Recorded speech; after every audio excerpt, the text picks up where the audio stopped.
came to me one day that I am in the midst of the hardest thing I have ever dealt with in my entire life. And I am finding so much joy. Yeah. It was Yeah. like, and that is when I started to kind of put the pieces together that joy is not the absence of pain. Joy is finding yourself again in the pain, after the pain, Mm. rediscovering all the things, hope and laughter and peace and purpose, even after life be life and breaks your heart for a minute. This is the Joy Act. I'm transition strategist Dr. Lisa Summerour, and I want you to know that transitions, well, they're a part of life. Here, we share what that looks like, the messy parts, the breakthroughs, the real and rewarding work of becoming the best version of you. Navigating your way through that requires accountability, alignment, communication, and trust. Welcome to that conversation. Started this off a minute ago, everybody, by saying I was marking today with a white stone, which is something that I heard in Rwanda when I was there umpteen years ago. And I'm going to look it up to make sure it's legit, but it makes sense to me. It's that kind of a day that I just want to remember it. So let me just do this. My guest today has lived experiences that most women dread. We fear. I will use the word fear that I don't like using often. And one of those things is divorce, and the other one is breast cancer. And that diagnosis and the divorce, those things were happening over top of each other. So it's more than most of us could even imagine. And the chemotherapy experience that she went through brought her to a realization. And, I talk about transitions, and it changed the trajectory of her career. She is an estate planning attorney and the founder of Traci Ellis Law. She helps women turn, and I'm going to ask her, is it women and a few exceptional men or just women? But she helps women turn what most of us avoid into one of the most powerful acts of love that we will ever make. I'm going to put a pin there because I need you to remember that. You're going to hear it again. Her mission is really simple. Keep your loved ones out of court, conflicts, chaos, and confusion. Ladies and gentlemen, please welcome attorney Traci Ellis. Thank you so much. I'm so glad to be here with you. I am glad to hear it. This is just like I feel like this is like my Black woman superpower day. I'm so proud of us, to know us. So And I listen, want, I'm glad to be part of a Black Women Superpower Day. oh my gosh, that could be a whole thing. Yeah, The Black Woman Superpower Network. that's a whole thing. Yes. You had so much information. You have so much information. I want you to talk about, you wrote something that just got me when you think about joy and when you think about your healing. And you wrote, I want to make sure I get it right, that healing that happens slowly and imperfectly. I walked through divorce and cancer, and neither journey was linear. But somewhere along those winding paths, I learned that joy isn't about the absence of pain. I want you to speak to that, because I think a lot of people hear joy and I kind of go, it's like happiness, like it's this external thing, and it's so internal. I talk about you can be in pain and still know that you have joy. Yes. But I didn't know that. I did not know that, because when I think of joy, I did not think of pain. And I know that joy and pain, sunshine and rain. Yeah, right. Now I can't sing. That's the end of that. We're gonna stop that right now. You carried it as far as we needed to. We got it there. And it's as far as I could go. It was all downhill from there. But so when I thought about joy, I thought about happiness, right? Joy, it's always presented as, blooms and flowers blooming and happiness and all those things. And I was anything but those things for several years, right? Where, like you said, my trying to heal from my divorce, and then layered on top of that was a cancer diagnosis, a breast cancer diagnosis that got worse. It went from stage 2B to 3C before it got better. Ooh. Yeah. So I sat for a minute during that journey, several year journey, and was thinking that joy was just not that was not for me. I was just not going to experience joy. Mhm.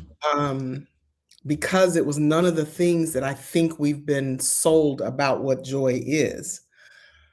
But during the particularly during my marriage and then during the divorce, the healing from the divorce, when I was in many ways I handled the cancer diagnosis better than I handled the divorce.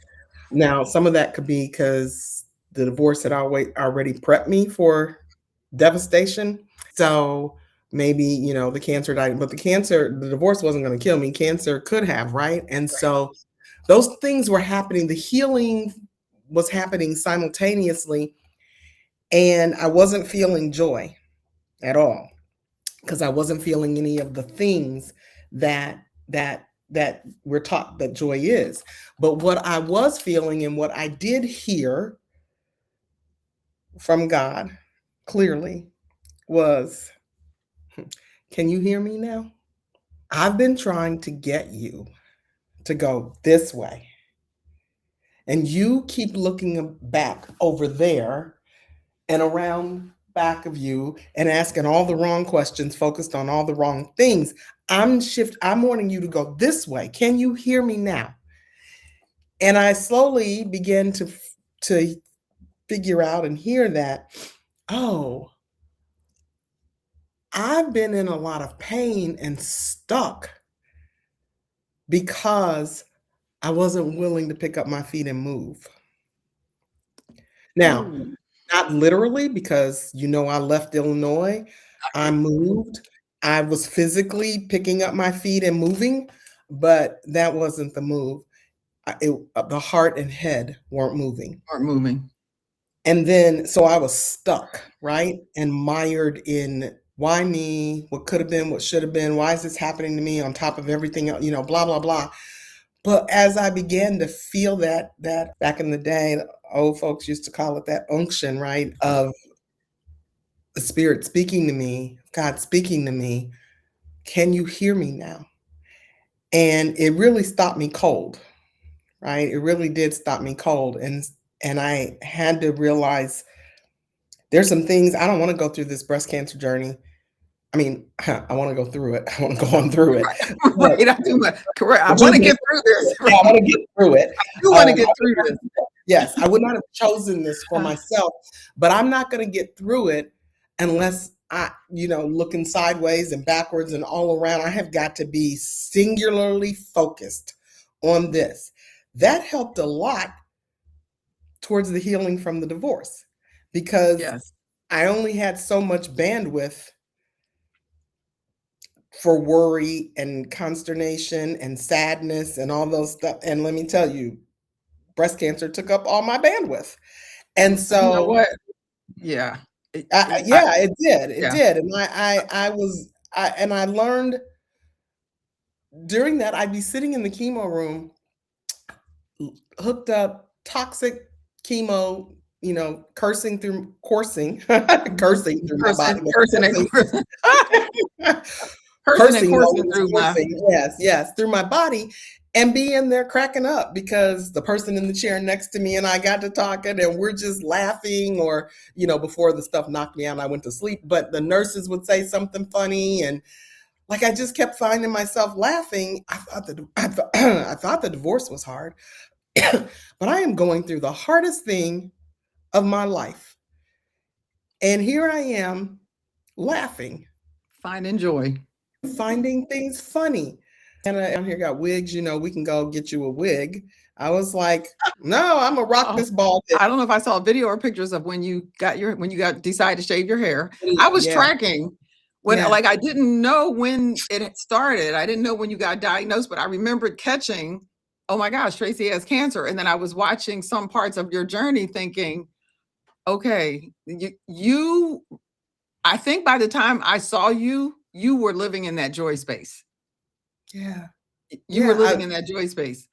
I did videos, talking about the journey through cancer, Mhm. and my sister would join me sometimes in the videos, and we were cracking up, right? Like, laughing, and I had a thing because she kept putting mushrooms in my food because I was staying with her at the time, and I don't like mushrooms, and she kept putting mushrooms in my food, and then she'd bring me a kale salad with mushrooms, and I was like, do it again and see if I don't beat She you. said, "Playing You with know? you with this I'm not kale playing. salad thing." Right, Right. right, right, right. And she's like, "No, you gotta bulk up." And I'm like, "No." Yeah, So, like, she's we like, were she having said, "I fun, gotta right? bulk up with something other than these mushrooms." Imma bulk your head up with this bat if you bring me another kale salad or any mushrooms. But what I I just discovered one day that I'm laughing again.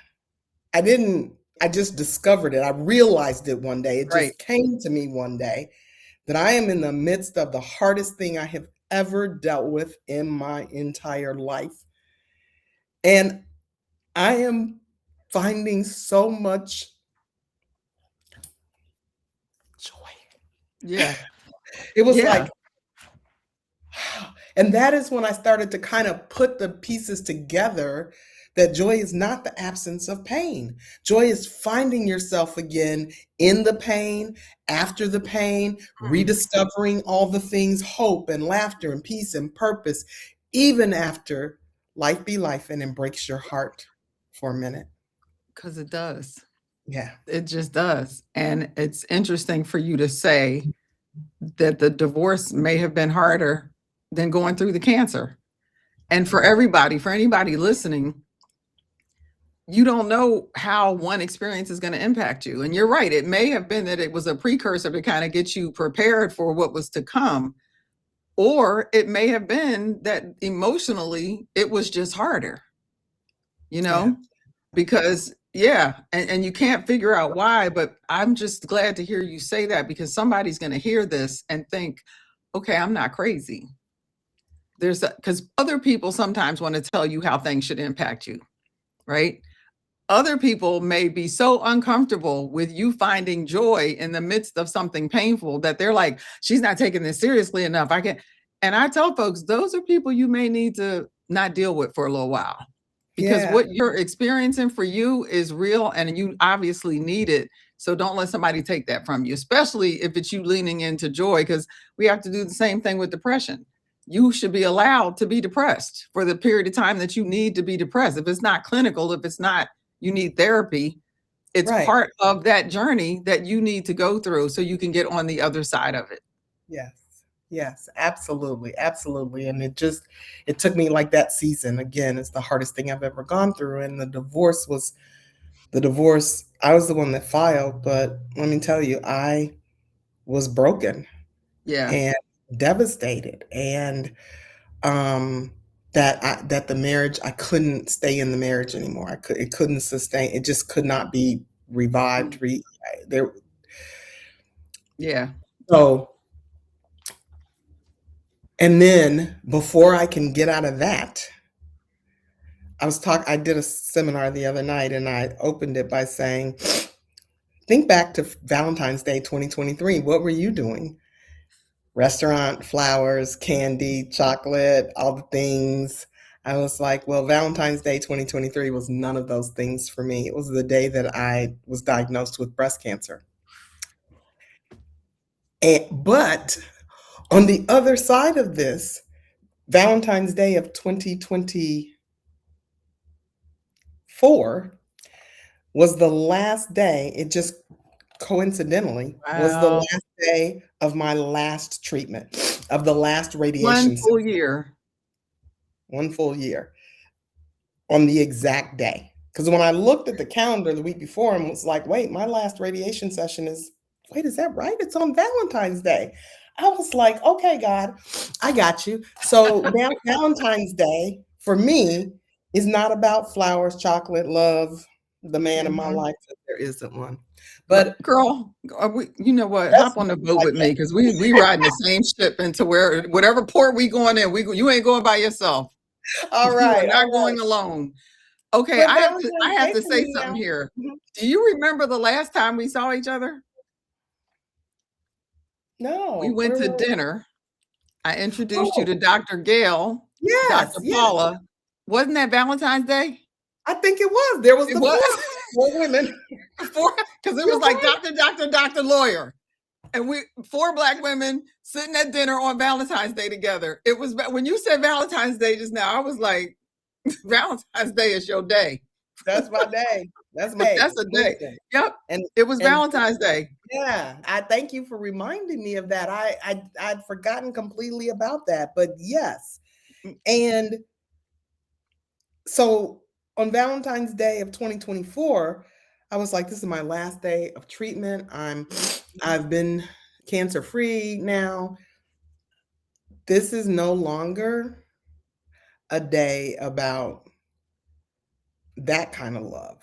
Mm-hmm. From now on, I am called. Valentine's Day for me will forevermore be the day that I am called to account to God for how I have loved on myself for the past year. Yes. Yeah. So I'm like Valentine's Day. So, oh my goodness, Valentine's Day is creeping up. What have I been doing? How Right. have I loved on myself? How have Let I me take taken some care? account. Yeah. Yes, I gotta give an Woo! account on Valentine's Day. That is how I see Valentine's Day now. Is that how Love did I that. spend the year loving me? And That and right there is a whole nother book. That should be a mantra. We should all That's what it really should be.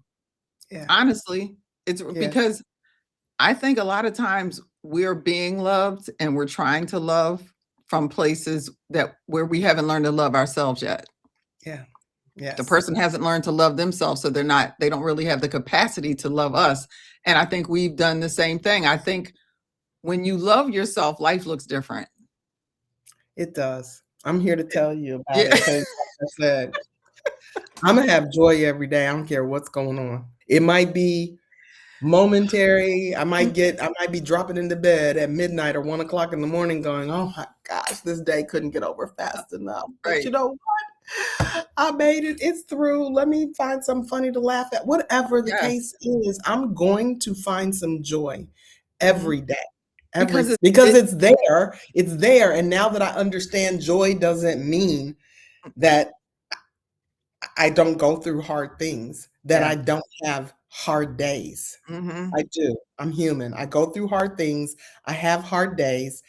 And yet, I think when you look for joy and understand that it's not balloons popping and flowers and Right. always, but I can find joy every day. I force Yeah. myself to. I Yeah. make myself do It's it. not an external thing that somebody else is responsible for. We Mm, have the ability to find it in every single day in the most minute thing. It doesn't have to be grand. Nobody else may notice it, but you know it when you've tapped into it again for that day. And absolutely. sometimes, like you said, it's a decision. It's like, no, that's what I'm going to do. That's who I'm going to be. That's how I'm going to show up. Now, That's when you exactly were going through, you got the divorce going, you're going through your chemo. What was the thing that transitioned in terms of your legal practice? Because were you doing estate planning then, or did it all? So talk about that. What light bulb went off? What happened that made you go, "This is another transition I need to embrace." Yeah, so it just so happens that I had asked for a package from my last job. My last job had ended. And so, but I had a really, I don't have any complaints about that organization. I had a really strong package and life was good. And I had no intentions of, it enabled me to go through what I was going through without having to worry about insurance and money and all of that stuff. Mhm. And then I come out of that and it's like, okay, I need to go back to work. But what happened while I was sitting in the chemo chair one day, just random. I don't know, it's just a random chemo day. And I was like, huh, my estate plan. I don't know why that popped into my head. Wait, the last estate plan I did, my kids were 4 and 2. I was Wow. married and they were 4 and 2. How old were they when this popped into your head? So that would have been 2023. So that was 3 years ago, 29 and 33. Oh yeah, it had been a minute. I got at that time, I've got 3 grandsons. They were 10, 5, and 1. And when I tell you that my estate plan had not entered my psyche ever, like over the period of time during my marriage, I don't know why it popped up. I Right. never thought about that estate plan ever. And then I'm sitting in that chemo chair. I almost came up out of that Right. chemo chair It's like, like, I "Oh need my to get this God, done now. I gotta get this done. Everything's going to my ex. I gotta get it done." Oh, there's a motivation. There's the Yeah. motivation, right? And now, and one of my sons said, "Well, everything, that means everything from dad was going, that you would get everything from dad." I was like, "Yeah, but he's not sitting in the chemo chair right now. I am." But and do I think my ex-husband would have shared with my kids? Yes, but still, it was not. The point is that it was not an estate plan that reflected my life. Oh It my had gosh. so dated. It didn't have any resemblance to my life then. But here's the thing: when I'm sitting there thinking about my estate plan, honestly, first of all, I was kind of embarrassed. I'm like, "Oh, I'm glad nobody knows this because here I am, an entire attorney A with whole estate, attorney. a A whole whole attorney." es a whole Esquire Oh, person. yes, exactly, whole Esquire.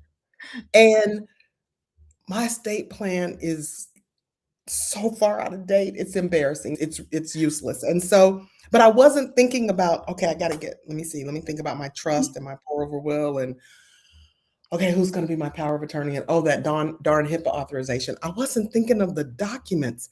I was thinking of me as a little girl and how far I had come, all that I had been through, how much further I wanted to go, the hopes and dreams I still had. And I was thinking about what I call my 5 heartbeats, my 2 sons and my 3 grandsons.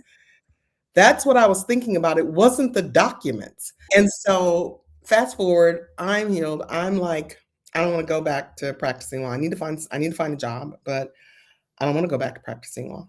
I don't want to do that. I don't want to practice law. So about 6 months into it, I'm scrolling after last treatment, I'm scrolling and I see a Facebook ad about a woman talking about personal family lawyer and estate Mm. planning done differently. And it caught my eye and I listened. And that Facebook ad was like, this is it. I Mm. don't, I don't, I'm not going to produce documents. I'm going to be keeping families out of court chaos, conflict, and confusion, and Yes. having a plan that works when their family needs it because we're Mhm. going to stay in touch and we're going to keep it updated. Yeah. And so all those things were resonating with me. And it was like, I have no shame, no judgment, no heat, no judgment, no shame to people whose estate plans are out of date because I'm an She said, attorney "I've been and there." Yeah. my Yeah. own plan was so far out of date. And so not only was it out of date, I now also realized that it was useless even if it had been in date, had been current because unfortunately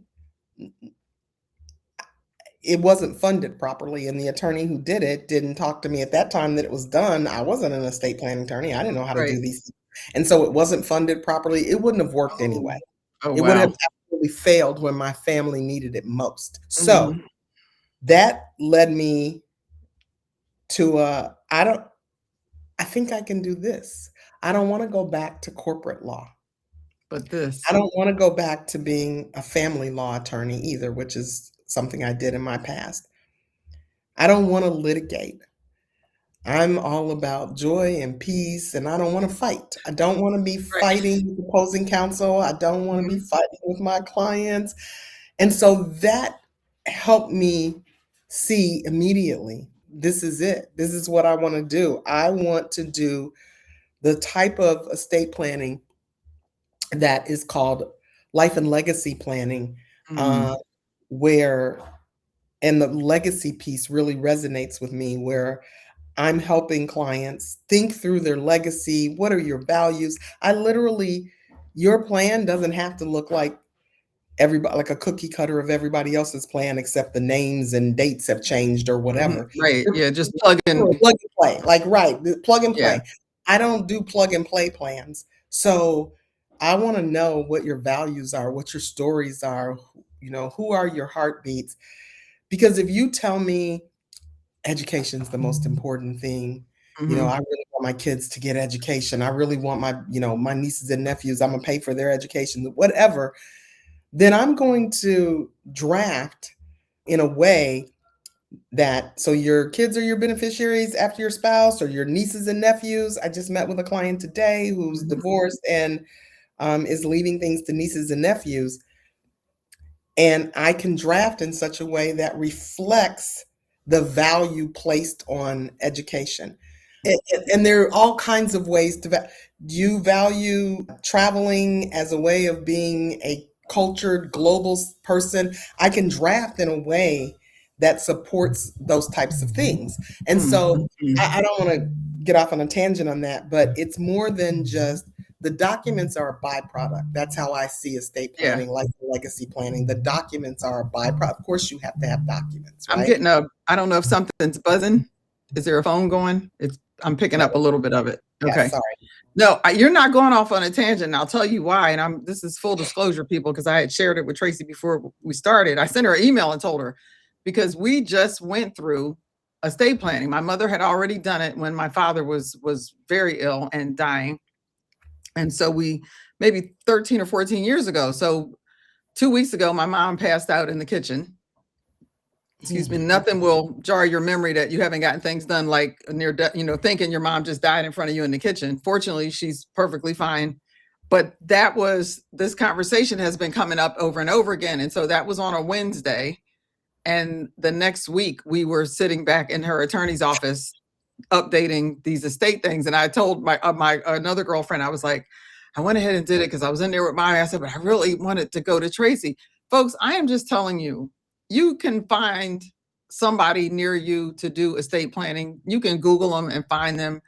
What I know about Traci Ellis is what she just talked about. When you are talking about really bringing your values into play and making this something that's personal, it's not just documents. It is a legacy document. It is reflective of how you want to love your family when you're no longer here. And I really think we should be having these conversations while we are still here to let those family members know what's going on. So it's not we're sitting at the attorney's office after they die to find out what they wanted. Because I think it empowers people to live differently and to love differently, Yes. and to Yeah. not be afraid of, oh, this is something that we just do. Your 12-year-old child, it's okay for them to understand what a trust is, what a will is, what a Yeah. health care directive is, so that they're fully knowledgeable. And it's not something that you wait to do when you're a year away from death, or you think you're so old that it's time to do it, Yeah. because it could still happen anytime and catch you off guard and you won't be prepared. Absolutely. I keep saying purgatory, and I mean probate, but I keep calling it your stuff's in purgatory, but it's probate. But I'm in California, where when we first did my mother's, he said, "Oh, in California, it could be 30 to 40% that you lose if It's you have not malpractice in taken." California. Oh In my! California, it's almost malpractice for an attorney to let a client go to probate. In other states, Oh, it's not malpractice, but wow. it's still, and I offer my clients the 98% of them take me up on the trust. And I'm saying, and I usually say, listen, I'll draft either one of them. It sounds self serving for me to Hmm. try to push a trust to you because, of course, trust costs more than the will package. But let me Hmm. tell you the difference. Yeah. Then you decide Yeah. based And on it's what's important for important. people to know the difference in the types of trust. Mhm. You say something that I have never heard another attorney say ever. You look at this as an act of love. Mhm. I do. I do. This is a love letter.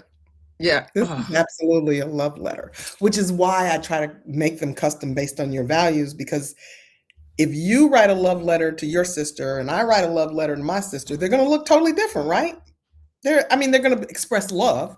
So Hmm. an estate plan has its basics. It's got to have the legal language in there. Hmm. So if you scanned mine and I scanned yours, they'd look similar, right? But when you get into the nitty gritty of this love letter, that's where we can make it yours, right? And so I tell people this is the last love letter you can write, and it's my highest professional honor to help you write it. And I offered to help them write an intent letter. Like, here's what my heart is. Here, my heart when I behind this plan, and this is why I made this. I can help them do that on the front end. On the back end, my favorite part is what I call the living legacy recording. So I interview you, Oh my and God. you get to tell me, not me, but I'm recording you. You were telling your favorite memories, your stories, your history, your legacy. I'm not interviewing you about how much is in your Fidelity account. What she just explained, this is not the usual thing that you're going to get from an estate planning experience. This experience is not that. This is somebody who has really tapped into an essence, and you are living a value that is meaningful to you. I'm getting ready to get emotional. You are living a value that is meaningful to you. And that is why you can so graciously offer that to clients. And that is what makes how you do what you do so uniquely different than what so many other people are going to ever get from an attorney. Yeah, I didn't want to come back to practicing law. I mean, I think people who don't know think, being a lawyer is all fancy and highfalutin and whatnot. But I walked away from being a lawyer. I didn't hate it. I didn't feel like it brought me joy. I couldn't figure out a way. It just was a grind, right? It's how I made money. Yeah. That's what it was. It's how I made money. It brought me a lot of cachet. People assume that I'm brilliant because, we assume that we meet lawyers. Well, you kind of are, though. She is kind of brilliant. I'm just saying. She is kind of brilliant. Don't let her fool you now. Well, you ain't listening to no knucklehead attorney here. Thank you for that. I don't spend Valentine's dinners with just knuckleheads. Listen, I was the scrub at that table. It was doctor, no, attorney, esquire. But I left practicing law and I felt like I was unfulfilled, like it was not fulfilling to me. And I couldn't find the thing that was fulfilling until I stumbled literally, like, of course, I know that it was probably that ad, because I also don't. Well, you listen to that tap on the shoulder. Yes, it's like he tapped you again, sitting there getting your treatment. It's like, huh? Oh, yes, and then placing that Facebook ad that I don't click on Facebook ads, but that one caught me. Caught you. It was designed for you. It was designed for me, and it spoke to me in a way that drew me back. I was like, oh, this is what I want to do. I don't want to just create. I mean, estate planning documents are boring. You can go online and probably pull them up. That's the thing. But it is different. It is different when you have somebody who can walk you through, and there are different levels and different degrees and different styles and value systems involved with how different attorneys are going to walk you through. And I am so clear and certain about that, having known and having talking to you. For people listening, who is somebody that needs to be thinking about an estate plan? Somebody that doesn't have one that absolutely should be thinking about an estate plan. What do you want them to know? Yeah. Oh my goodness. I'm going to repeat because I don't have any, new convincing taglines. Clarity is kindness. This is an act of love. The intentionality behind it, because people will say, my family will figure it out. I already told my kids what to do.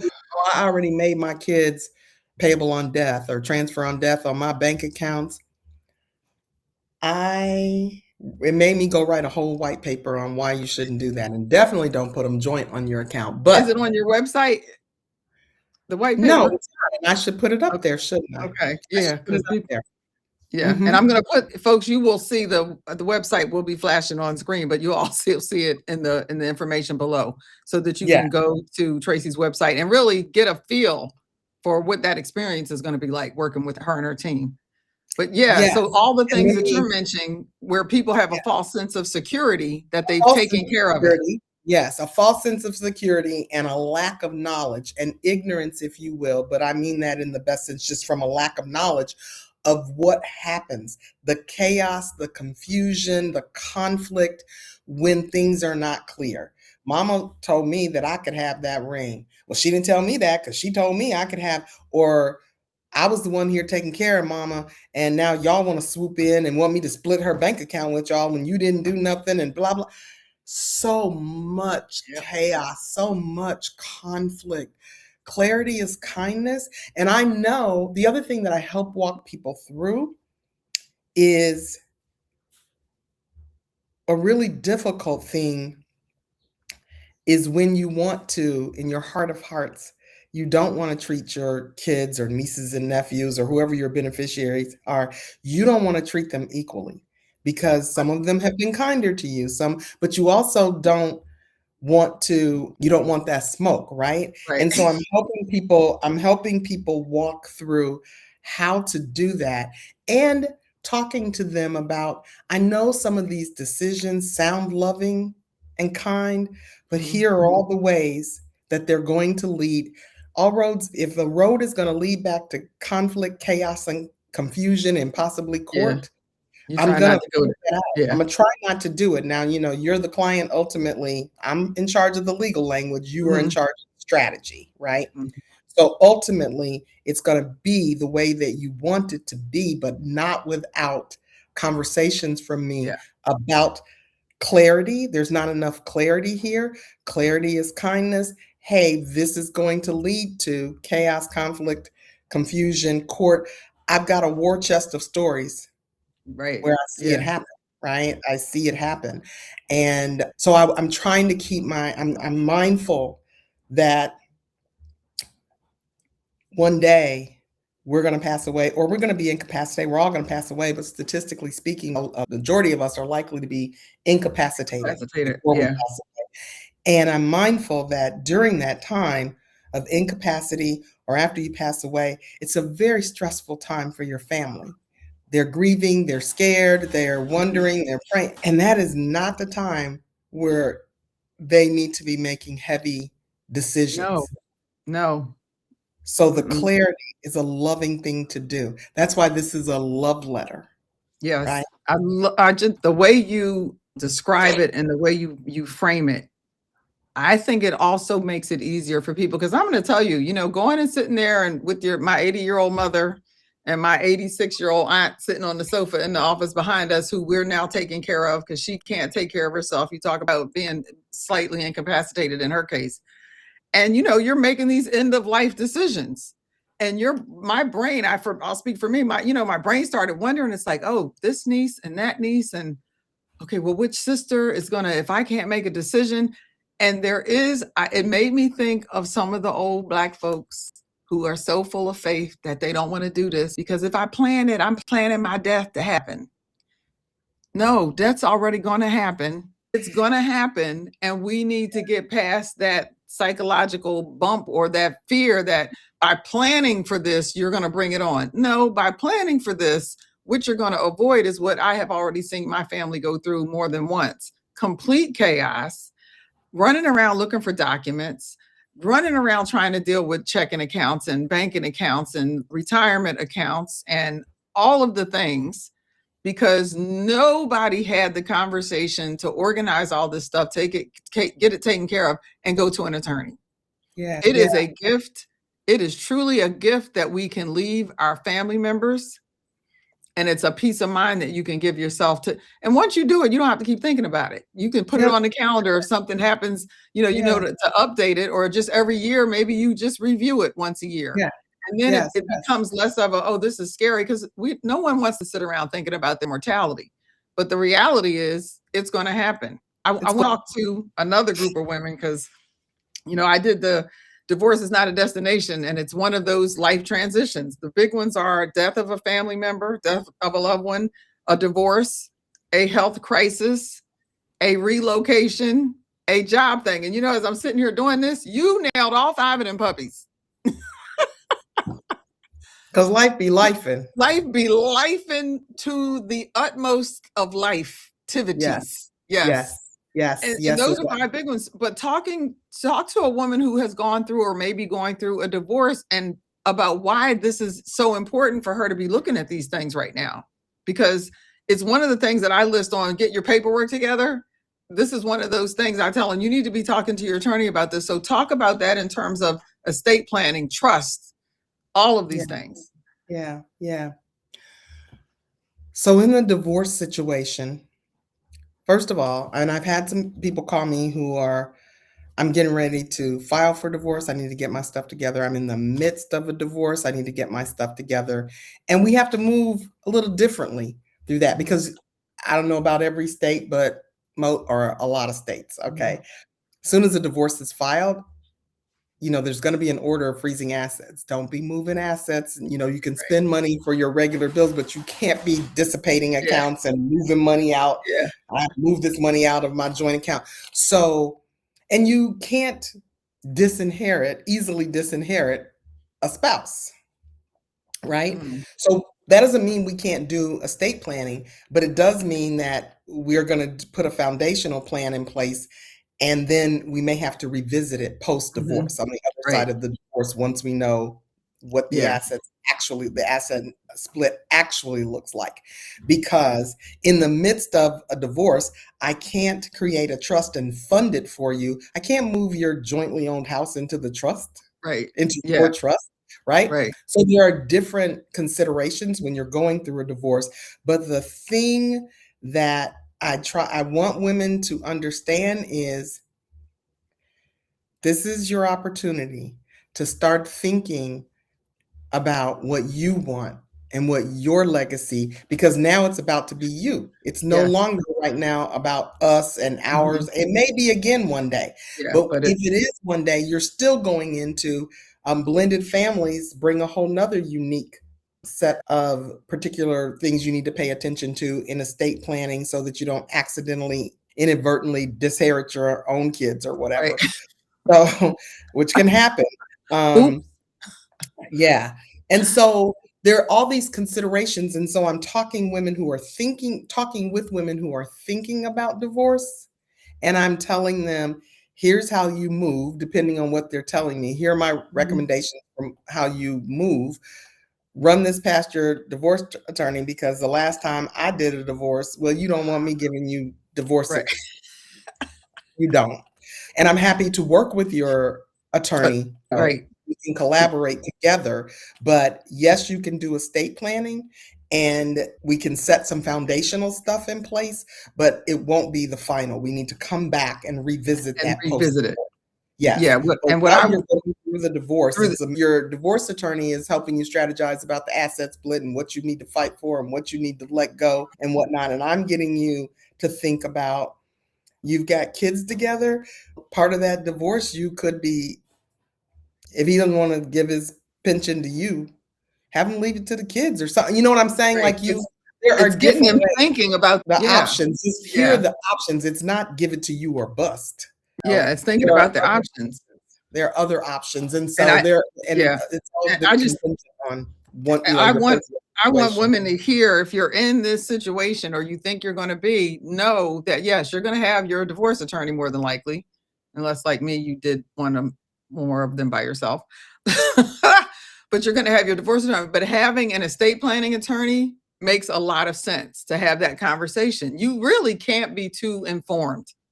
You cannot be too educated.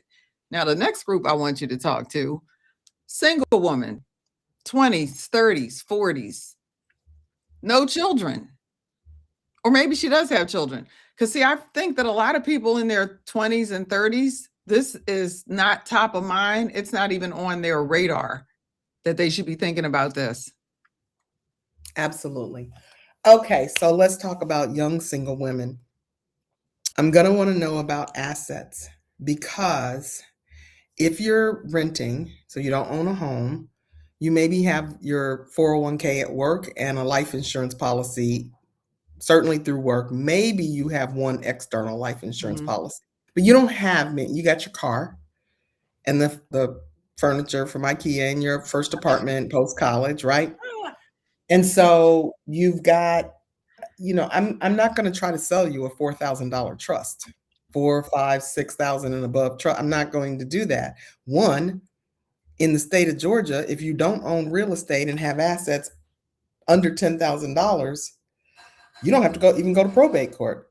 Ah, Someone see. in your family can sign, why did the name of the document just fly out of my head? An affidavit of small estate affidavit that you own, that you died owning no real estate and your Mhm, assets are less than $10,000 in bank accounts and whatnot. And you can mhm. bypass probate court, right? So just roll with that right now. Right. But here's what I want you to be thinking about, young single woman, as you're working and you're accumulating assets, and you want to be thinking about not the hard ass yes, the hard assets. Get your 401k up, girl, get your, all of those things. Build your financial wealth portfolio, all right? Mhm, But I also want you to be thinking about legacy, right? And mhm. thinking about, start tuning into what your values are, what makes you tick, because you can start shaping your life. Don't be like me. I wasn't thinking about any of that. Nobody told me about any of that stuff. So when I tell you how old I was before When it clicked, yep. when it clicked for me, so I started talking to them about legacy and wealth building, not just for the sake of wealth building, but how this shapes the legacy and can fund the legacy that you want to also be creating. And it can provide you options. And here are many options. This is according to your values. So I'm Mhm, not giving you any advice on how to make money moves when you get a mhm. man or Right. get married. That is based on you all's values. Okay. Mhm, What I am telling you is be clear, and you're making decisions eyes wide open as opposed to fluttering eyes because you're so in love. yeah, you're so yeah, and we don't need that because I know he loves me. Oh, I We, love him so much, this doesn't matter. Just turn the news on and see where, and it's not a sign of I'm preparing for anything to fail. It's not a sign of, oh, well, you don't trust me. It is the most responsible. It's taking accountability. It's taking accountability. And I want to ask you, when I'm thinking of accountability, alignment, communication, and trust, your last major life transition, I looked at your accountability, part of your accountability being recognizing, one, this is something that I need to do for myself. When you realize I need to get my own house in order. And this is what you teach and encourage your clients to do, to be that kind of accountability. The alignment is so powerful with you because for me, the alignment is about lining everything up with your values. Are you living your values? Are you showing up in the world in alignment with the things that are important to you? And you actually create this as part of your legal practice, working with people on their estate plan. How important to you? What was the thing that you needed to align with to make some of the decisions that you made when you made some of these changes? Because you made some major changes. I did. I did. I look back and I'm like, woo. So I'm no longer married, so it's no longer us, and we weren't really being overly intentional about anything. We're just going to work every day, saving money, raising the kids, doing Mhm, what we do, right? So it wasn't really an intentionality about, we never had any conversation about what are our values, what's our legacy. We never had that conversation. No heat or no shade to him. I didn't know it either. I mean, it wasn't right. in my psyche either. And so that was a key missing part. So it wasn't until I'm healing from divorce, I'm sitting in the chemo chair, I realize that my estate plan's way out of date. And then I have the second realization that, and I wasn't thinking about the documents, I'm thinking about the people. And I'm thinking about how what I want them to know is how much I love them. And I loved you so Mhm, much that I thought about you.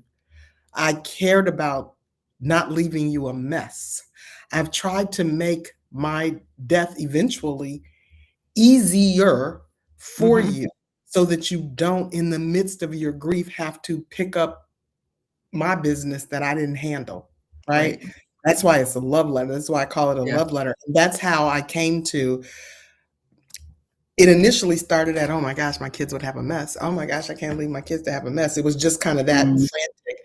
But as I started working on my plan and working through it, I began to realize how much easier this was going to make it for my kids at a moment where they will be devastated. They're both Devastated. mama's boys. Yeah, they're both mama's boys. And I cultivated that. I no lie. I did. She said, I know how it happened. I'm not gonna lie. No hand up, and I'm not like, and so I'm thinking about them, right? I'm thinking about them, and I'm also thinking about my grandkids, and I'm thinking about Mm, so they call me Gracie for Grandma Traci. And so I'm thinking about what do I want them to take away? Gracie is the fun grandma, we go mm, traveling together, we hang out together. I was just in Myrtle Beach the first weekend in May at my 13-year-old grandson's basketball tournaments because I'm that grandmother, right? yeah. But I don't do if you ask them what does Gracie stand for, now the 4-year-old, he's like candy, whatever. But if you ask them, I want to make sure as they grow and get older and remember Gracie, oh, I know these are the things important to So her. yeah. When I think So about that Gracie, I think about these things. And so that's yeah. that legacy. And it's not just the money. No, you're talking about values like family love, family, probably heirlooms, but definitely that legacy, that life legacy, that love legacy. Yes. What are Um, the things that it, we want to the stand for? intangibles. The It's so intangibles. Yes. yeah, it's the They're intangibles. intangibles. So my birthday was in April, and I told both of my sons, "There's nothing you can buy me. I'm trying to get rid of stuff. I don't need anything. What I want from you for my birthday is the gift of your time." And Mhm. so one of them is here in Atlanta with me. The oldest one lives in Chicago. So I said, "I want you to fly down, and I want us to go. I'm going to rent a house in the North Georgia mountains, and I want to go to the mountains, and I want Nice. us to have a conversation about legacy." Oh my, see, I just got goosebumps again. This is the Eh, third time today I done got goosebumps because that listening to you, that is part of your value package right there. That is something I can hear it. I can feel it. yeah, but I That had so to do you that for my own yeah, family. So I right. had to But do that, right? and that it's so easy for you to naturally offer that and invite other people to embrace that concept for themselves. What is it that you want to leave? And it's not the things. What are the Yes, intangibles that you want to leave? So the next thing is the communication, and you just hit on that. The fact that for your birthday, you want your sons to meet you at a cabin in the mountains so we can talk. yep. We spent the weekend together, had a great time, but there was a portion of it, when I said so it was like I'd done a PowerPoint because I'm like, I'm ADHD, and then I'll get all emotional and I'll forget what I wanted to say. So I literally did a PowerPoint, and I was asking my youngest son, hook it up to the TV. And they're both like, "You got a PowerPoint?" I was like, "Yes, Wait a minute. I I do." cannot. You know what? God really loves me. Because when we got my aunt from her apartment in Philly, it was such a mess. It was Uh-huh. things flying around. It was a mess. It was family services phone call, Yeah. ambulance, police, the whole. We had to get her out of the apartment. It was so Yeah. bad that when I showed the doctor at the emergency room the pictures of her apartment, it was like even if we don't find anything wrong with her, we're not releasing her to go back there. So it Yeah. took us 5 days through protective services to get her here. The fifth day, fourth day, we went to protective services because they were moving phenomenal in Philadelphia, but I think just too many cases. Hospital wouldn't release her because we weren't really next of kin. So I went down to family services and got a manager, and he said, we normally want our own people to bring pictures, but do you have? And I showed him pictures and video, and he was like, I don't need to see nothing else. See no He more. said, he said, I'm gonna give you 2 email addresses. Send them to them today. Tomorrow you will get her released. We will send the hospital what they need to release her. I made a PowerPoint. I made I made, I made a 15-page PowerPoint and sit with her now, but her 15 years ago. This is who my aunt is. This woman Yes. that you see here, this is not. And that's what I said, I did everything but put music to that Ah, PowerPoint. right. Exactly. So we I literally we sat in that house in the mountains. We had, been Ooh. all day, but that evening, so we went up there on Thursday. So this was Friday evening and I just started talking to them about legacy and like, Mhm.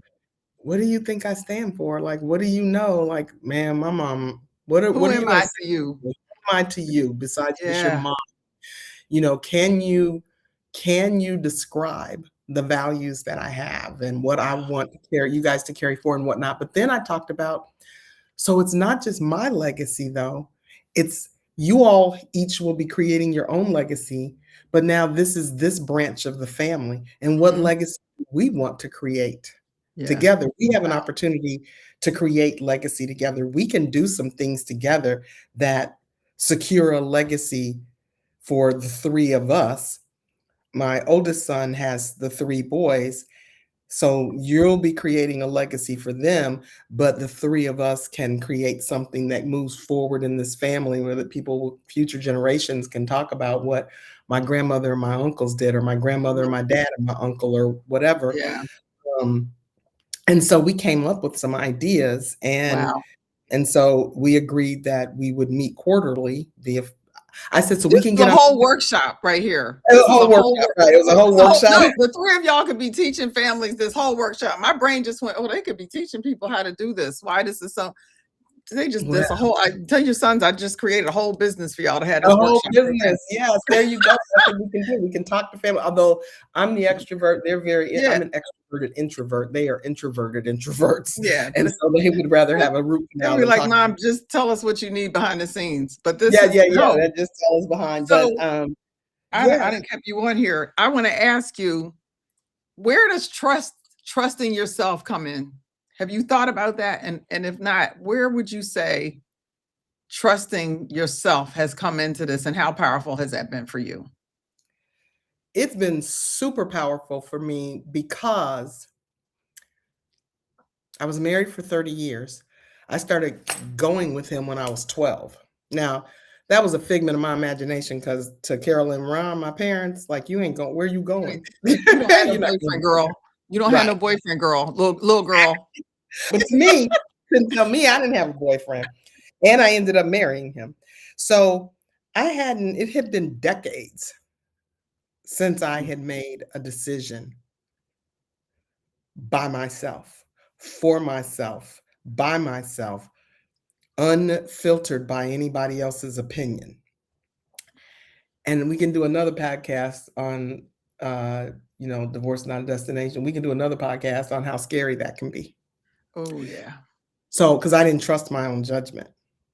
So I had to work myself through that and find the freedom in that, right? And that was part of once I could see that joy can coexist with pain and hard times, it also freed my mind to realize that I can make You can count decisions. on you. You can count on you. I can count on me because that's who I have to count on right now. I Right. can count on me. And you know what? If I disappoint myself, I'm not going to judge me for the rest of my life about it, right? I can count on me. I can make a wrong decision and I can recoup. Now, the Bible says there's wisdom in a multitude of counsel, right? So I seek counsel Oh, before I make big 100%. Yeah. decisions, right? But I it seek yeah. counsel. But in the everyday things about Yeah. my legacy, nobody else can build a legacy for No. me. And it's different. When you can understand, when you really come to trust yourself, you understand the difference between seeking counsel and taking everybody else's advice because you Boom. don't trust That part. yourself. At The that other part. thing that I truly believe is you can't trust other people if you haven't learned to trust yourself, Absolutely. because it's not Absolutely. about them anyway. It's It's not. about you knowing that no matter what they do, you're going to be okay. I trust my you get to a point where I hope for folks to get to that point where you trust yourself enough to say whatever happens, I'm going to be good. It might hurt. There might be pain. There will probably be disappointment because humans, we disappoint each other regularly. It just comes with the packaging. But there's still joy in it and you will recover. And it's not pain forever and ever and ever if you don't want it to be.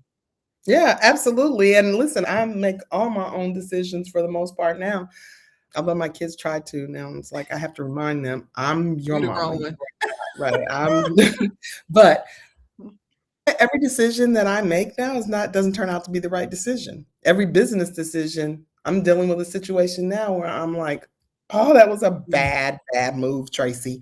And so, but I'm gonna keep going, right? And you're like, and I'll be okay. I'm gonna be okay, right? I'm going to be okay. Already okay. Who was that? I'm already, it's already Yolanda all right. Adams. It's I'm already all already right. all right.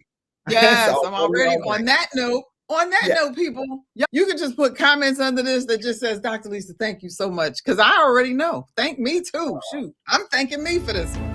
Yeah. Thanks for watching this episode. Now, go make your next act your joy act.